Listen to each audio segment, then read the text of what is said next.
يا رب العالمين.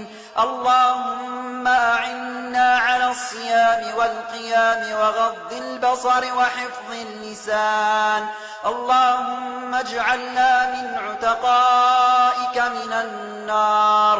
اللهم اسقنا الغيث ولا تجعلنا من القانطين. اللهم اطف غضبك عنا برحمتك يا أرحم الراحمين يا رب العالمين. اللهم إنك قلت وقولك الحق ادعوني أستجب لكم.